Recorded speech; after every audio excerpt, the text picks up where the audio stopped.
Hello student, welcome to this video. स्वागत है आप सभी का आज की इस वीडियो में। इस वीडियो में क्लास 11 फिजिक्स के लिए पेपर से पहले पेपर आ चुका है। जी हाँ स्टूडेंट, आप सबको पता ही होगा हमारे चैनल पर आपके लिए ऐसे प्रश्न बताए जाते हैं जो कि आपके पेपर में आते हैं। इंग्लिश के पेपर में आपने देख लिया होगा, जिन्होंने वीडियो देखे। जिन्होंने वीडियो नहीं देखे आप देख सकते हैं, सीरीज चलाई थी इंग्लिश के लिए, उसमें से आप देखेंगे जो प्रश्न हैं आपके आए हैं। और ऐसे ही आपकी फिजिक्स में भी जो क्वेश्चन बताए जाएंगे, बहुत बहुत ही इंपॉर्टेंट ऐसे क्वेश्चन बताए जाएंगे, आंसर के साथ में बताऊंगा, वो आएंगे आपके पेपर में। ठीक है, तो टेलीग्राम चैनल को ज्वाइन कर लेना, वहाँ पर आपको सभी अपडेट मिलती रहती है आपके पेपर के बारे में। ठीक है, आपके पेपर से जुड़े सभी क्वेश्चन, इंपॉर्टेंट क्वेश्चन सभी आपको प्रोवाइड कराए जाते हैं। तो चलिए देखते हैं, शुरू करते हैं। यहाँ पर पिछला वीडियो जिन्होंने नहीं देखा उसको जरूर देख लेना। पिछले वीडियो में मैं आपको बता दूं, पिछले वीडियो में पार्ट फर्स्ट में आपका यूनिट फर्स्ट जो है और सेकंड, इन दोनों को कवर किया था। उसमें इनके क्वेश्चन बताए थे आंसर के साथ। आज हम बेसिकली बात करने वाले हैं, आपका यूनिट थर्ड है। यूनिट थर्ड के अंतर्गत आपका अध्याय नंबर 6 है, कार्य, ऊर्जा और शक्ति। 9 नंबर आपके इस चैप्टर से कंप्लीट होंगे। उसके बाद इसके बाद अगला चैप्टर है कणों के निकाय की घूर्णीय गति। ठीक है, तो ये वाला जो चैप्टर है, देखिए बता दूं आपको, कणों के निकाय तथा घूर्णी गति, ये वाला जो चैप्टर है, दोनों चैप्टर से अध्याय 7 से और अध्याय 6 से, यूनिट थर्ड से यूनिट फोर्थ से 9 और 9 18 नंबर आपके कंप्लीट होने वाले हैं। ठीक है, 18 नंबर बिल्कुल इस वीडियो को पूरा देखना, आपके कंप्लीट होंगे, बिल्कुल कंप्लीट होंगे। देखिए पहला आप यहाँ पर सबसे पहले हम इनके ऑब्जेक्टिव टाइप क्वेश्चन सॉल्व कर लेते हैं, और उसके बाद मैं आपको बड़े क्वेश्चन यानी कि 2 और 3 नंबर वाले प्रश्न बताऊंगा, जो कि इन चैप्टर्स से आपके, देखिए वस्तुनिष्ठ सबसे ज़्यादा पूछे जाने 4। ठीक है, 4 वस्तुनिष्ठ बिल्कुल आएंगे आपके, और उसके बाद 2 अंक का एक प्रश्न आएगा और 3 अंक का एक प्रश्न आएगा। इस प्रकार से आपके 9 नंबर हुए, 4 ये हो गए, 2 ये और 3 ये। ठीक है, इस प्रकार से चलिए हम स्टार्ट करते हैं इसको।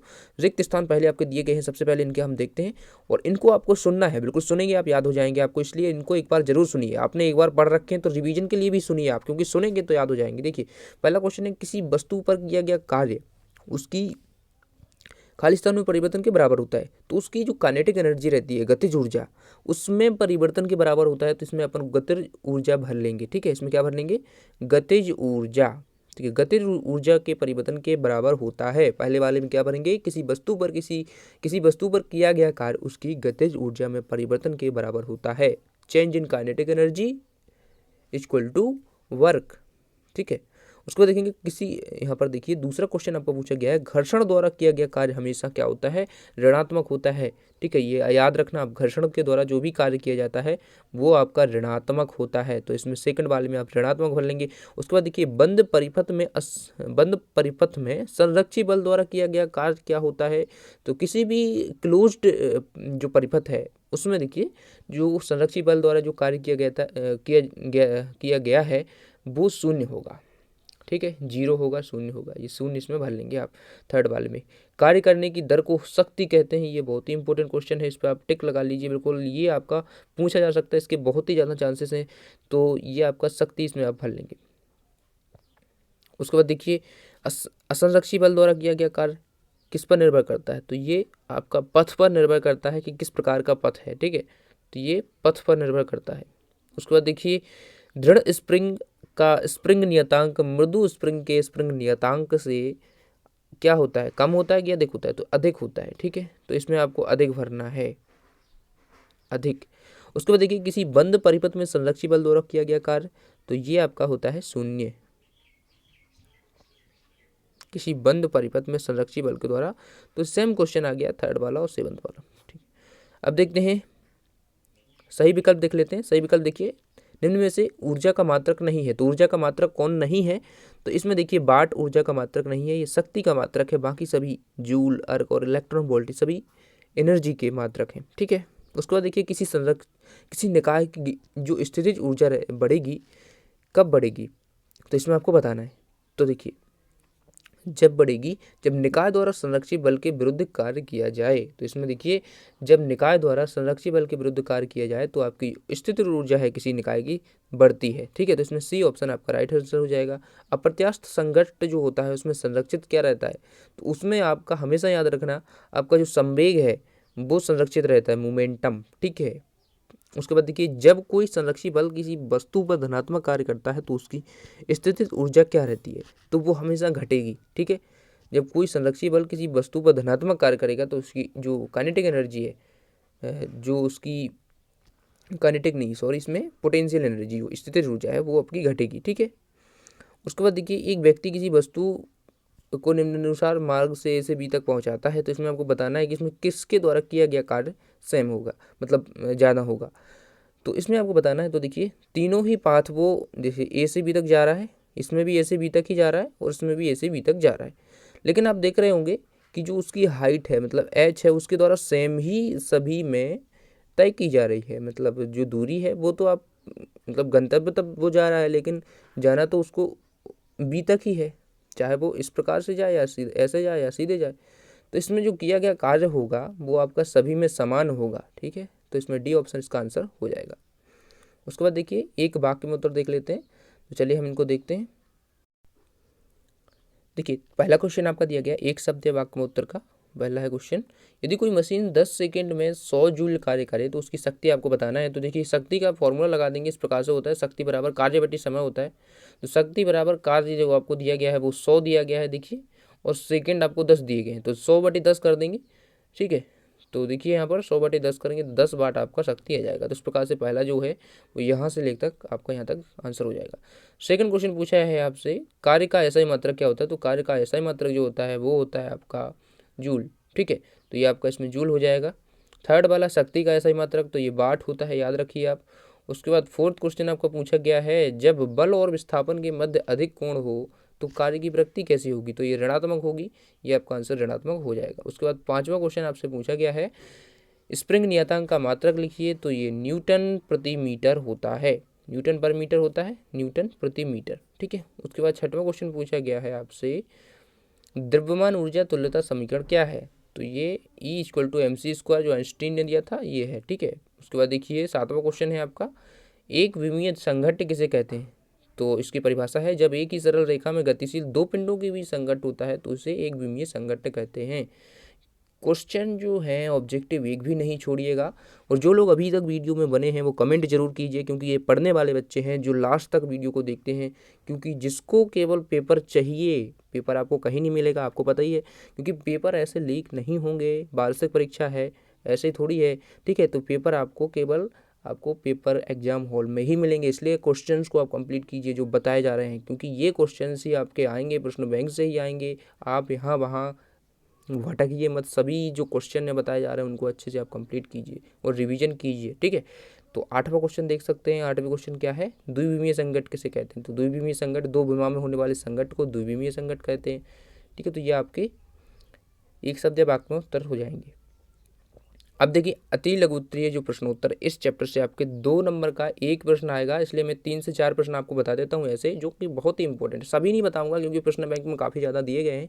मैं ऐसे ही क्वेश्चन बताऊंगा जो कि आपके आने के बहुत ही ज़्यादा हाई चांसेस हैं। ठीक है, क्योंकि आते ही ये प्रश्न, ऊर्जा संरक्षण का नियम लिखिए। ये बहुत ही इंपॉर्टेंट क्वेश्चन है और ये लगातार कई सालों से पूछा जा रहा है और इस बार भी पूछे जाने की संभावना है बहुत ही ज़्यादा। ठीक है, तो इस नियम के अनुसार आप इसको पूरा पढ़ सकते हैं और पूरा आप देख लीजिए, इसको इस प्रकार से लिख सकते हैं। उसके बाद देखिए, अगला क्वेश्चन आपका है, शक्ति की परिभाषा बहुत ही इंपॉर्टेंट है। ये मात्रा को विमीय सूत्र भी उसका लिखना है। तो किसी कार्यकर्ता के कार्य करने की दर को उसकी शक्ति कहते हैं, या कोई कार्यकर्ता इकाई समय में जितना जो कार्य करता है उसे हम शक्ति कहते हैं। कार्य करने की दर हमने देखा था अभी, जो कार्य करने की दर होती है, कितना कार्य कर रहा है, मतलब किस दर से कर रहा है, उसे ही हम क्या कहते हैं, शक्ति। इसका विमीय सूत्र होता है ml/2t-3। ठीक है, तो ये होता है इस प्रकार से इसका विमीय सूत्र।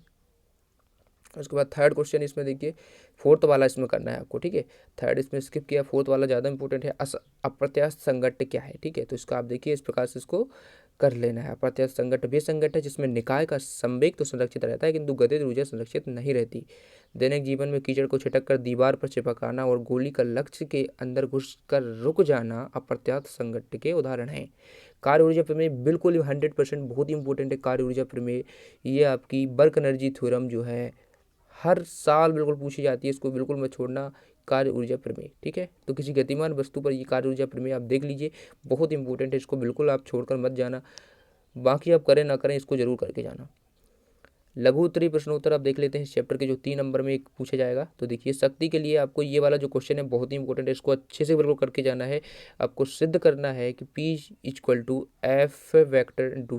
स्थापित आपको करना है। तो यहाँ पर देखिए, मान लो किसी वस्तु पर नियत बल F लगाने पर F लगाने पर t समय में वस्तु का विस्थापन d होता है, तो work done equal to force into displacement हो जाएगा F into D, force into displacement मतलब वर्क जो बल इंटू विस्थापन। ठीक है, तो चलिए आगे बढ़ते देखिए इसमें। उसके बाद शक्ति जो हो जाएगी P equal to W upon T. तो इस प्रकार से पूरा आप करते जाएंगे, यहाँ तक आप सिद्ध कर देंगे, यही सिद्ध आपको करना है। ठीक है, उसके बाद इस चैप्टर में से देखिए अगला जो क्वेश्चन है हमने लिया है, देखिए न्यूमेरिकल टाइप क्वेश्चन भी आपका इस चैप्टर से पूछा जाना तय है, क्योंकि न्यूमेरिकल टाइप क्वेश्चन जरूर पूछा जाएगा। वर्क एनर्जी थ्योरम है, ठीक है, कार्य ऊर्जा प्रमेय, इससे आपका पूछा जा सकता है। और इसमें देखिए इस वाले क्वेश्चन को अच्छे से आपको कंप्लीट करना है। इसमें आपको बाइक के इंजन की शक्ति ज्ञात करना है, तो इसमें आप इस प्रकार से कर सकते हैं, 1500 वाट इसका आंसर हो जाएगा। ठीक है, उसके बाद सबसे इंपॉर्टेंट जो 3 नंबर वाला जो प्रश्न है इस चैप्टर का, संरक्षी व असंरक्षी बल में अंतर स्पष्ट कीजिए। बहुत ही इंपॉर्टेंट है, इसको बिल्कुल मत छोड़ना, क्योंकि ये वाला जो क्वेश्चन है आपका बिल्कुल पूछा जाएगा, क्योंकि संरक्षी और असंरक्षी बल ये वाला ही थ्योरेटिकल क्वेश्चन इस चैप्टर से, और ये आपका 3 नंबर में पूछा जाएगा, बहुत ही इंपॉर्टेंट है। ठीक है, तो तीनों अंतर आप देख लीजिए, तीनों अंतर ही आपको करने हैं, क्योंकि 3 नंबर में पूछा जाएगा। ठीक है, उसके बाद एक शब्द या वाक्य में उत्तर देख लीजिए, और ये हम नेक्स्ट चैप्टर के देखेंगे। ठीक है, तो पहले हम इस चैप्टर के अन्य क्वेश्चन देख लेते हैं। देखिए अगला चैप्टर जो आपका है, यहाँ पर कणों की निकाय तथा उसकी घूर्णी गति। ठीक है, तो इस वाले चैप्टर में देखिए जो आपका पूछा जाना है, 9 नंबर का पूछा जाएगा, उसी प्रकार से इसमें भी पूछा जाना है। तो पहले देखिए कोणीय संवेग जो होता है, रेखीय संवेग गुणा आघूर्ण भुजा। ठीक है, रेखीय संवेग गुणा आघूर्ण भुजा इसमें आपको भरना है, ये आपका इसमें भरना है। ठीक है, ये आपका आंसर हो जाएगा। उसके बाद आई वेक्टर इंटू जे, जो आई वेक्टर का जो क्रॉस प्रोडक्ट है और जे वेक्टर का, ये आपका के वेक्टर होगा। ठीक है, तो के कैप हो जाएगा। ठीक है, उसके बाद ए वेक्टर इंटू ए वेक्टर का जो क्रॉस प्रोडक्ट है वो क्या होगा, ये शून्य होगा। ठीक है, शून्य इसमें आप भर लेंगे। उसको देखिए ऐसा पिंड जिसके कणों पर बल लगाने पर भी उनके बीच की दूरी नहीं बदलती है, उसको क्या कहते हैं, तो उसको हम दृढ़ पिंड कहते हैं, दृढ़ पिंड। ठीक है, दृढ़ पिंड, पिंड। उसके बाद देखिए सदिशों का जो सदिश गुणा क्रम विनिमय नियम का, जो सदिशों का सदिश गुणा क्रम विनिमय नियम का पालन करता है, तो हाँ जी करता है, तो इसमें करता आप लिख देंगे, करता है। उसके बाद घूर्णन गति एवं स्थानांतरण गति के संयोजन को क्या कहते हैं, तो उसको लोटनिक गति कहते हैं। ठीक है, लोटनिक गति, लोटनिक गति। उसके बाद सही विकल्प देख लीजिए इसमें, जड़त्व आघूर्ण का ऐसा मात्रक होता है किलोग्राम मीटर स्क्वायर। उसके बाद किसी बल युग्म का आघूर्ण जो होता है उस बिंदु पर निर्भर नहीं करता जिसके प्रता आघूर्ण ज्ञात करते हैं, तो इसका फर्स्ट ऑप्शन ही सही हो जाएगा।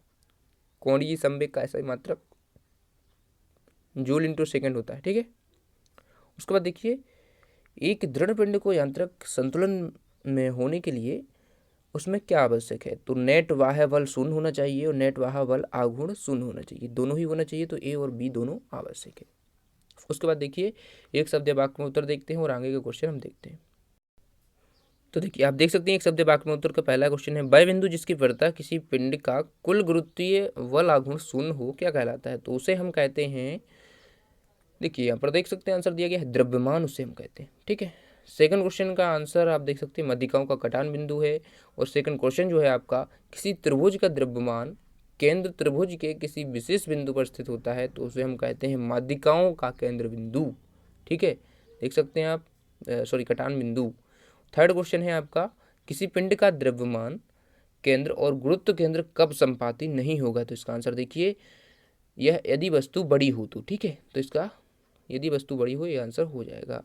फोर्थ क्वेश्चन है आपका घूर्णन गति करते पिंड के कोणीय वेग और इस पिंड के किसी कण के रेखीय वेग के मध्य कितना कोण होगा, तो ये v equal to R omega. ठीक है, फिफ्थ क्वेश्चन देख लीजिए और सिक्स्थ क्वेश्चन, और इन दोनों के आंसर आप देख लीजिए। ठीक है, उसके बाद इसके देखिए अतिलघु उत्तरीय प्रश्न देखते हैं। सबसे इंपॉर्टेंट क्वेश्चन है कोणीय संवेग संरक्षण का नियम लिखिए, तो ये वाला क्वेश्चन बहुत ही अच्छे से कर लेना। ठीक है, इसका आप आंसर भी देख लीजिए। उसके बाद देखिए अगला क्वेश्चन है दो सदस्यों के सदस्य गुणा के कोई दो सूत्र लिखिए, क्योंकि एक इसमें 2 नंबर का पूछा जाएगा, तो जितने भी मैं बताऊंगा 2-3 क्वेश्चन इनमें से ही आ जाएगा। ठीक है, दो सदस्यों के सदस्य गुणा के कोई दो सूत्र लिखिए, तो इसका देखिए 2 सूत्र इस प्रकार से आप लिख सकते हैं। कोणीय वेग एवं रेखीय वेग, ये वाला क्वेश्चन बिल्कुल मत छोड़ना, क्योंकि ये बहुत ही इंपॉर्टेंट है ये वाला बिल्कुल। इनमें संबंध और उसको परिभाषित भी करना है, तो ये संबंध लिख लीजिए और ये परिभाषित कर दीजिए। उसके बाद द्रव्यमान केंद्र, ये 4 प्रश्न जो बताए हैं इसको इन्हीं को कर लेना है आपको, ठीक है। तो द्रव्यमान केंद्र किसे कहते हैं इसको देख लीजिए। लघु उत्तरीय प्रश्न यानी 3 नंबर वाले में से पहला जो क्वेश्चन है, बल युग्म किसे कहते हैं। बल युग्म के आघूर्ण का सूत्र स्थापित कर दैनिक जीवन में बल युग्म के 2 उदाहरण। तो पहले यहाँ तक किसे कहते हैं यहाँ तक लिख दीजिए, ठीक, इतना लिखना है आपको, और यहाँ से बाद इतना आपको पूरा समझाना है, और यहाँ तक उदाहरण भी आपसे यदि पूछे पेपर में तो लिखना। उसके बाद देखिए ये वाला क्वेश्चन बिल्कुल मत छोड़ना, कोणीय संवेग एवं बल आघूर्ण में संबंध, ये वाला बहुत ही इंपॉर्टेंट है। 3 नंबर में ये बिल्कुल पूछा जाएगा आपका, ठीक है। कोणीय संवेग और बल आघूर्ण देख लीजिए आप, यहाँ तक हो जाएगा आपको। उसके बाद देखिए जो इसमें कुछ न्यूमेरिकल टाइप क्वेश्चन है जिसमें इंजन की शक्ति आपसे पूछी गई, तो प्रश्न अनुसार जो भी दिया है आपको वो लिख लीजिए। तो यहाँ तक ये हो जाएगा, ठीक है। उसके बाद 7वां क्वेश्चन जो इसमें है प्रश्न बैंक में, उसका देखिए कारण स्पष्ट कीजिए। 3 कारण आपसे पूछे हैं, 3 ये हो सकता है ये आ जाए, क्योंकि 3 नंबर के प्रश्न आपके आएंगे इस चैप्टर से। तो देख लीजिए इसके कारण। तो इस प्रकार से हमने देखा आपके 2 चैप्टर हमने इसमें कंप्लीट कर दिए हैं, जो 6th चैप्टर है और 7th चैप्टर, ठीक है। 6 और 7 अध्याय आपके 18 नंबर आपके कंप्लीट। तो आगे के वीडियो भी जल्द ही आएंगे, तो चैनल को सब्सक्राइब कर लीजिए अब तक नहीं किया तो, और टेलीग्राम चैनल को ज्वाइन करना मत भूलिए, वहाँ पर आपके लिए सभी अपडेट आपको मिलती रहती है। Thanks for watching. जो लोग अभी तक जुड़े रहे उनका आप देखना, आपके पेपर जो हैं बहुत ही अच्छे जाएंगे, क्योंकि आपने यहाँ तक पढ़ा है तो आप पढ़ने वाले ही स्टूडेंट हैं।